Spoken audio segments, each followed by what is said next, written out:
going on, guys? This is the SS Ultimate Goku back with another video. And all I have to say is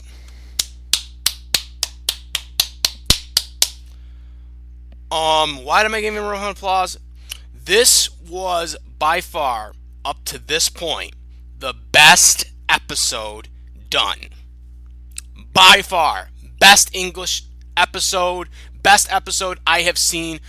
You guys know, well, first we can get it because this is Dragon Ball Super episode 9 review for the English dub, which aired on Toonami, at 8 Eastern Time. I'm going to explain it, my statement, why this was the best, but voice acting, obviously, best. The changes that were done, I thought were the best changes. And you guys know I'm not big on changes in movies, or big change, not in movies, I'm sorry, big changes in anything, for that matter. But I liked the changes that were done here. I really did. I really thought they knocked it out of the park with them. I thought the changes were great. They fit. And most importantly, and I know I have been getting on people in all the last few reviews I've been doing, the last few episode reviews I've been doing about the music, but not all the music. Obviously, the music, that they've been using lately has stunk, but for the scene that I'm going to talk about in this review, I thought was the best music they have used up to this point in Super, for that particular scene. And I'm going to get into that. There was one thing that they left out from the movie that I felt they should have put in this episode, and they're going to most likely talk about it in the coming episodes, but I felt it should have been explained in this episode, and I'll explain why. But other than that, this was a great episode. I thought this was the best one. Okay, I know in my Q&A I said, really I've been liking all the episodes, because it's just Dragon Ball Super and stuff like that, but none of the episodes really stood out to me, and that's why I really said that. So, all the episodes were great, in their own ways and stuff like that, but this episode really knocked it out of the park. Like, and I know this is the new episode, so obviously I'm going to say this is, the best episode. But this episode stood out, and I think this is going to be my favorite episode for a while, until I see something otherwise. Because this episode was the first episode where the stuff really stood out. And I'm going to explain that in my review, obviously, when I get into the episode right now. But I just wanted to get my quick thoughts on it right off the bat and explain to everyone why I really liked this episode and really thought it stood out. So first, let's get into it, and I'll describe all the stuff that came in and why I like this gradually. So this episode starts off with Goku, talking to everyone. He wants to summon Shenron and find out what's going, where the Super Saiyan God is. We obviously know there isn't if you've watched the movie. But, so Beerus is impatient. He wants to find out what's going on, where it is, where is this, Super Saiyan God. So they summon Shenron, and, basically they, talk about, they want to find out what a Super Saiyan God is, and they, they blurt out Beerus, and Shenron knows it right away, and he sees Beerus, and Beerus, Shenron, the way they handled Shenron being scared of Beerus, I thought was done way better than the movie. He had all the sweat coming out.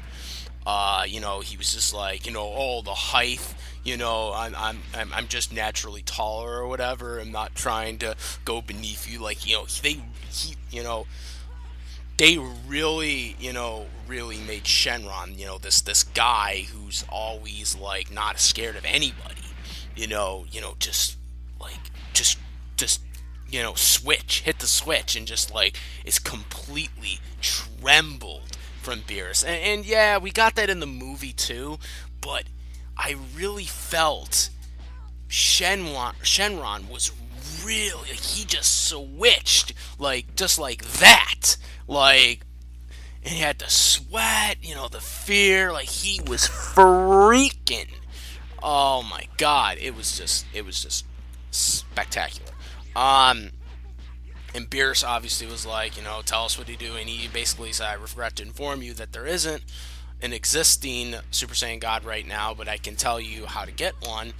And so he basically explained, you need 5 people to rest, their hands on another one, to get a Super Saiyan God, which is a total of 6. The 6th person being the guy who gets the Super Saiyan God power. Um, Now, the one thing, and this is going to be the explanation of the one minor thing I didn't like about this episode, was that Shenron did not fully explain everything. He didn't explain that they don't they only have a limit to how long you can be a Super Saiyan God, and stuff like that. Minor stuff like that. I really feel that they should have explained that more. And I'm sure they're going to get into that later on in the episode, but Shenron explained that in the movie, so I felt like that should have been explained more. He didn't really go into detail with everything and just kind of wanted to, get out of there. He wanted to get away from Barret. Also, another plot hole was obviously Shenron only granted 1 wish, not 2 wishes, which obviously Dende, when he resurrected Shenron, after he took over for Kami, it was 2 wishes, not 1.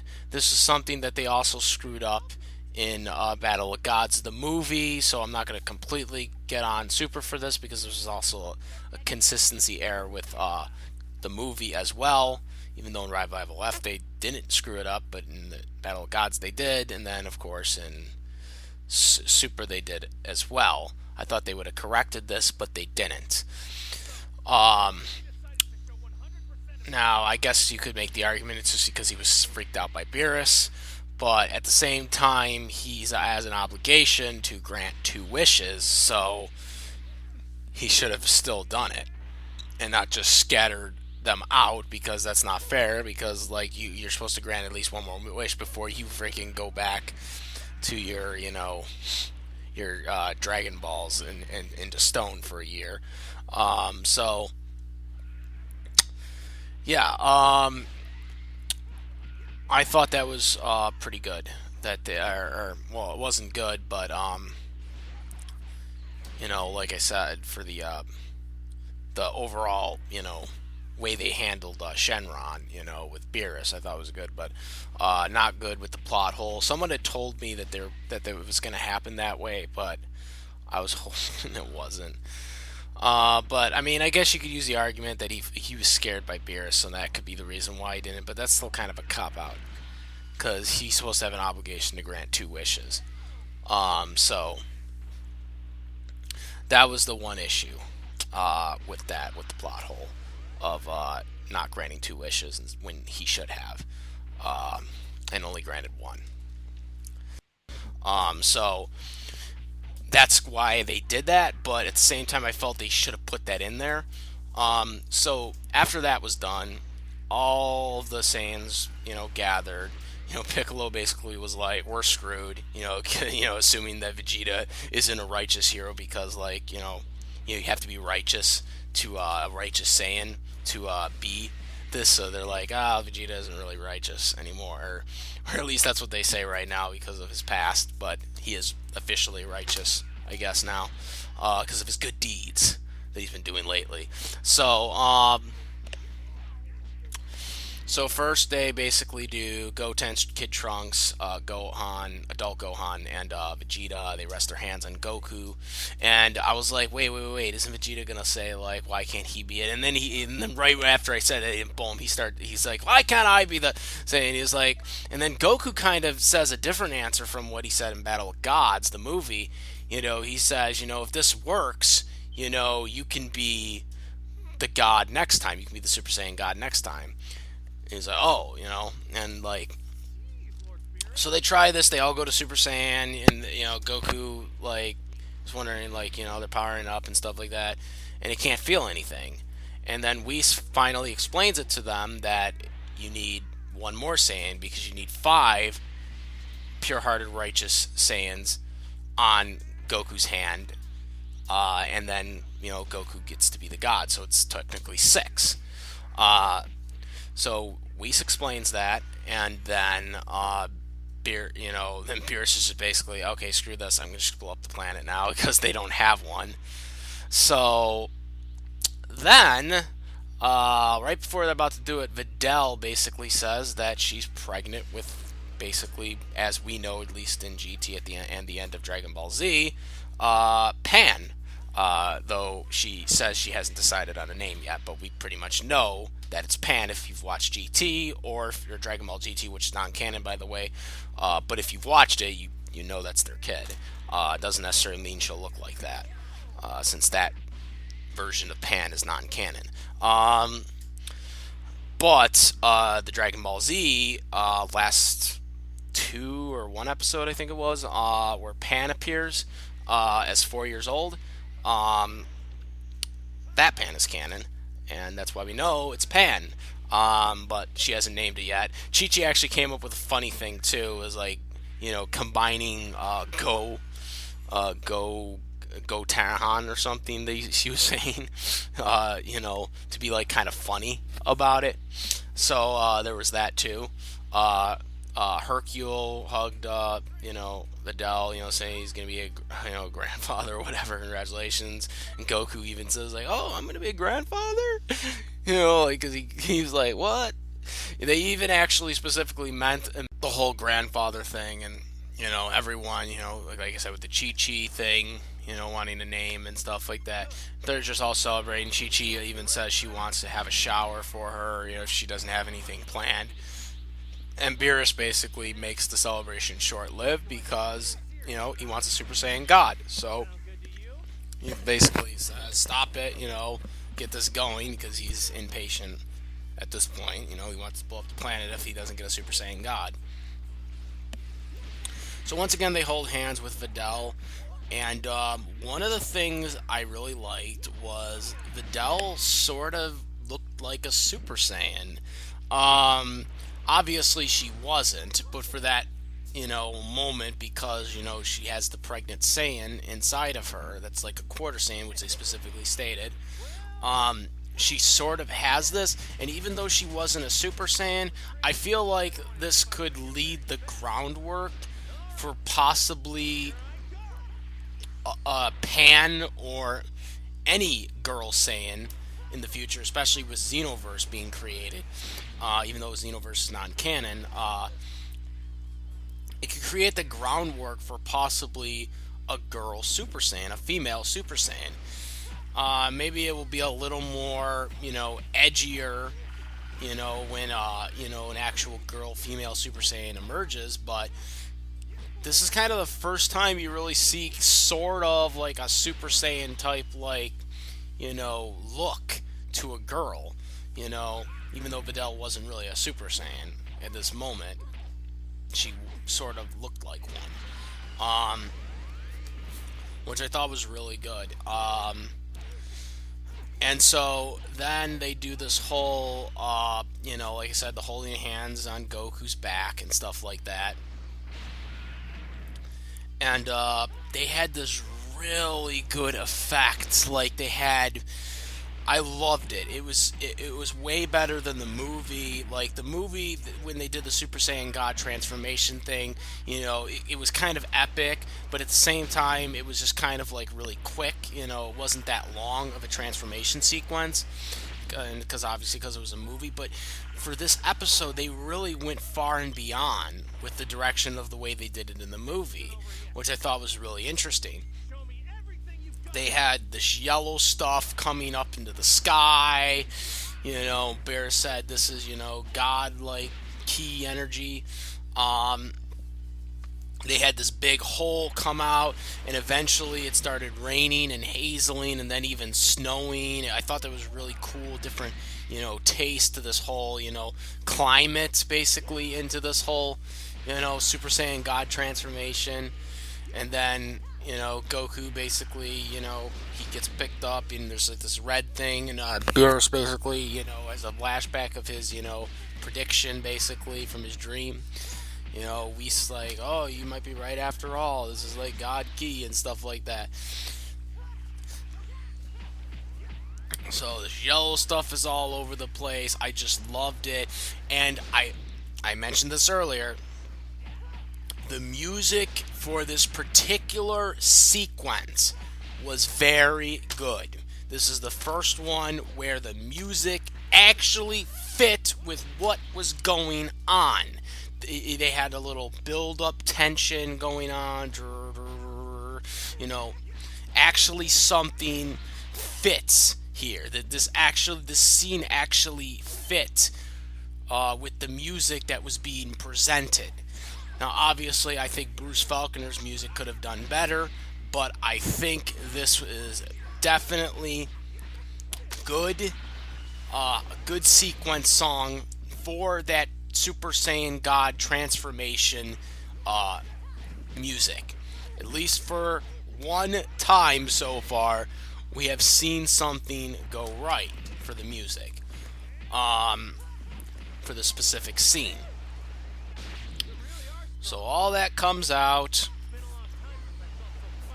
Goku, he has this little red thing. It was like it's just glowing, and then finally it wears off, and then you see Goku with his regular base form hairstyle, but in red. He's got the red eyeballs, and they turn around, and Chi Chi even like goes so far to say that he looks younger now.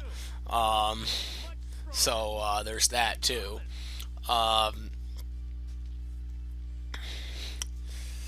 so there's that, and they're like, "Oh my God!" Like, and then Beerus just finally comes down. He says, "Finally, he finally gets to see a Super Saiyan God," and that's kind of pretty much where it ends at that point. Because the fight obviously is going to happen in the next episode, but I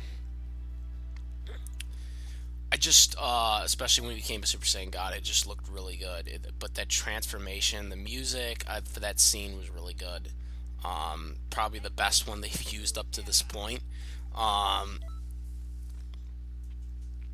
Considering that they don't have Bruce Falconer's, or I'm sorry, Falconer Productions music, which would be better. But at least there's something. At least there was some type of song that actually fit with something in Dragon Ball Super, because a lot of this music, in my personal opinion, is mediocre and does not fit with the scenes that are being presented like they did with Episode 8. Episode 8 scene with Goku arriving was stupid. It did not fit. It was goofy. It made no sense. I wish they would get rid of that song. But apparently people said that they're going to be using that song for the rest of this arc, so not looking forward to that. That's what someone said in the comment section. I was like, oh, friggin' A. That goofy ass music. Um, but for the Super Saiyan God transformation, very good music to fit for that scene. Can't speak about the other music though, because the other music is kind of garbage. But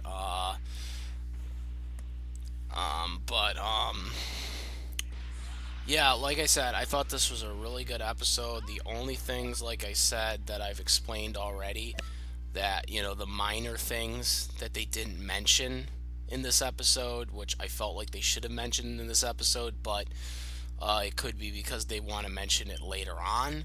But I feel like this should be mentioned now. But Shenron decided to leave. Oh, and I almost forgot about that. There was like a little mini scene early on in the episode with Emperor Pilaf, and basically using his little reverse psychology, because he was the one who wanted to leave, the boat. But you know, they wanted to stay, and but then once the Dragon Balls were shown, then it was like, oh well, I told you they had the Dragon Balls, you didn't believe me. Ah, his little reverse psychology. I mean, he was right on that, but the thing was, is they left the boat because of him. So he's doing his little reverse psychology because he's a leader, um, or their little gang. So there's that. Um, so yeah, basically, Goku is now officially a Super Saiyan God. Awesome, because he's the hope of the universe, and he's gonna be like, I'm not gonna, or he's gonna be like, I will not allow you to destroy my world. He's gonna be just like, oh yeah, fuck this shit, and he's just gonna beat the hell out of Beerus until, of course, he loses his God Key, and then we're like, oh fuck, you know. I don't know. Beerus is supposed to spare it anyway, so ultimately, but the direction they're going with it more is more of a slow development. You got this whole, and one thing I think they are doing a really good job with is they're making Beerus look more like a villain in this arc compared to the movie. Because in the movie though, he, I guess, was the villain. You could tell he kind of wasn't, even though he was. But obviously in the next movie, it was clear he wasn't a villain. But like in Super, it seems like they're trying to make him more look like a villain. He's not really a villain, but he's a neutral character because you know he doesn't necessarily care which planets he destroys and which planets he doesn't. So he's a neutral type character. He's not an anti-hero because he doesn't try to save people, but at the same time, he's not going to back down if someone confronts him. And he's just going to destroy the planets just for the hell of it. So Beerus is kind of like a neutral type character, especially in the Revival of F movie, because when Frieza was like, "Oh, what are you doing here?" and stuff like that, and Beerus was like, I don't care who wins this fight, I'm just here to watch." So he didn't care if Frieza won, Frieza being the villain, or if the heroes, triumph. That's what kind of Beerus is. He doesn't necessarily care, who wins and who loses. So, but right now, in Super, you're not supposed to know that. But of course, we know that because of the movies. But you're not supposed to know that, and that's why they're doing it that way, in the first arc, and they're doing a really good job at it. I mean, if I didn't know who Beerus was, if the movies had never been made, of course I would think Beerus is a villain right now, but obviously based on the movie events, we already know he's neutral. He's a neutral type character. But yeah, I really, like I said, really enjoyed it. Everything was on par with all the characters. Obviously the voice performances again were good. So, and then, like I said, I really thought they did a really good job with the Super Saiyan God Goku transformation sequence. I thought they hit it out of the park with the music for at least something. At least something happened right, in terms of the music. And everything else just was like really in pace. There was a build up. Music, kind of fit that. It's a build up to something. That's another thing that I really liked about Bruce Falconer's music, because a lot of his music was build up music to something. And I felt that that's what they did here. I think Bruce could have done better, or Falconer Production could have done better, but I mean, still nowhere near there. But I mean, still, like, I thought that was the best one I've seen up to this point. So, yeah, really good episode. I highly recommend checking it. Also, I'll have in the description box my two communities that you guys can join, the Dragon Ball Z English dub one, as well as the English dub Dragon Ball Super community for Google Plus. I do also have a Patreon if you do support these reviews or any of my contents for that matter. Um, and what else? I guess I'm going to just take this time to also explain, as I did last week, that if you are having trouble finding where to legally watch Dragon Ball Super, um, the legal ways to watch Dragon Ball Super, the first way, obviously, cable, Toonami, Adult Swim, Toonami, uh, or Adult Swim and Adult Swim Toonami, because it airs at 8 Eastern Time and 11:30 uh, Eastern Time on Saturdays, um, on Adult Swim and Adult Swim Toonami. If you don't have cable, then go to your friends and family's house would be my next suggestion, that has it, or get them to tape it, or get them to DVR it. If you guys still use VCRs, I still use VCRs. So I mean, unless you have DVR,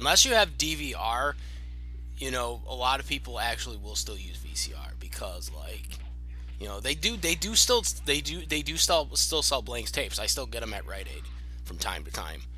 Um, so, well, what they do is they sell them in like 3 or 5 packs where you have to like pay like $15 for each of them, because they're not going to sell them in single packs anymore, because like no one's going to come back to buy them. Then they want to get a deal off of them. So that's kind of how they sell them now, when you like get them at like Rite Aid or something like that for blank tapes. But unless you have like DVR, then if you have DVR, you don't really need VCR anymore. But if you don't have DVR, then VCR would be the best way, and get your friends and your family to tape it if they do have cable. That would be my first suggestion. My second suggestion would be to watch it on the Adult Swim Dragon Ball Super stream website, which is legal. It's on Adult Swim's website. However, they are behind from the cable broadcast of Toonami. They're about 4 or 3 episodes behind. I believe they are on episode 4 or 5 right now that you can watch for free. I'll put the link in the description box for that. Again, I'm not too sure exactly which episode they are on. I think they're either on 4 or 5 of the ones that you can watch for free right now. They update them every Monday, I think, where they add another episode you can watch. So there's that too. So you could watch it legally on their website, but for free. But again, you're going to be 3 or 4 episodes behind the actual cable TV broadcast. Again, this is an English dub review, so most likely you shouldn't be here if you are watching it in the Japanese version, since the Japanese version is like at episode 80 or whatever.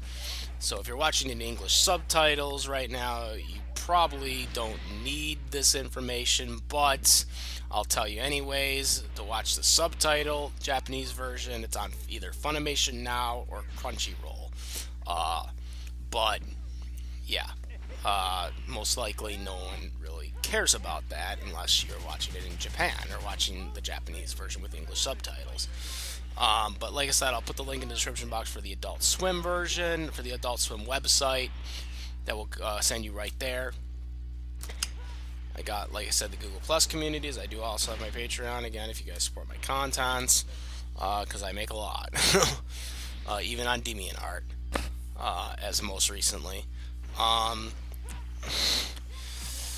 So, yeah, like I said, great episode. Looking forward to episode 10, because episode 10 is the beginning of the fight between Beerus and Goku. There was a big little confrontation of looking at each other, staring each other down, basically. So the hope of the universe is gonna like clash with the God of Destruction, and it's gonna look good. So comment, rate if you like this video or my other videos, or any of my other videos. Please subscribe. And also, my last week's review will be in the description box as well. So if you want to check out my review from last week, that will be in the description box. As well, if you haven't seen like all my weekly Dragon Ball Super reviews, I do have a playlist for Dragon Ball Super episode reviews where you can watch all my reviews that I have done up to this point, which would be 8, not counting this review right here. So all that goody stuff. So I hope you enjoyed this episode. I enjoyed this episode. Like I said, rate, comment, subscribe. And that's about it, guys. I am the SS Ultimate Goku, and I'm out of here. It's over 9,000! Out of here. Peace.